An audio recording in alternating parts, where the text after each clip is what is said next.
Hi friends, ಒಂದು shocking story ಇದೆ. ಇದು ಆಲ್ಮೋಸ್ಟ್ 2000 ಇಯರ್ಸ್ ಬ್ಯಾಕ್ ನಡೆದ ರಿಯಲ್ ಇನ್ಸಿಡೆಂಟ್.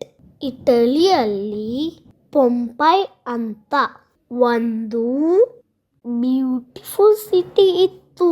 ಆದರೆ ಒಂದು ದಿನ ಈ ಊರಿನ ಹತ್ತಿರ ಇರುವ ಮೌಂಟ್ ವೆಸುವಿಯಸ್ ಸಡನ್ಲಿ ಬೂಮ್ ಅಂತ ಎರಪ್ಟ್ ಆಯ್ತು.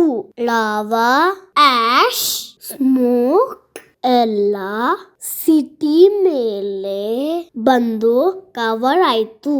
ಜನರು ಎಸ್ಕೇಪ್ ಆಗೋಕೆ ಟೈಮ್ ಕೂಡ ಸಿಗಲಿಲ್ಲ.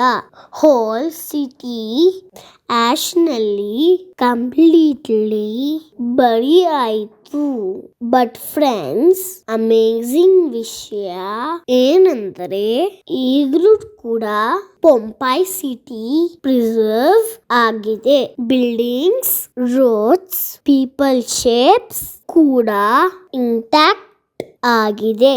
ಆಸ್ ಇಫ್ ಅವರು ಜಸ್ಟ್ ನಾವ್ ಇದ್ರು ಅಂತ ಫೀಲ್ ಬರುತ್ತೆ. ಸೈಂಟಿಸ್ಟ್ ಇದನ್ನ ಫ್ರೋಜನ್ ಸಿಟಿ ಇನ್ ಟೈಮ್ ಅಂತ ಕರೀತಾರೆ. ನೇಚರ್ ನ ಪವರ್ ತುಂಬಾ ಸ್ಟ್ರಾಂಗ್. ನಾವು ಅದನ್ನ ರೆಸ್ಪೆಕ್ಟ್ ಮಾಡಬೇಕು. If you like this story, like ಮಾಡಿ, ಶೇರ್ ಮಾಡಿ and subscribe ಮಾಡಿ for more amazing facts like this. Bye bye.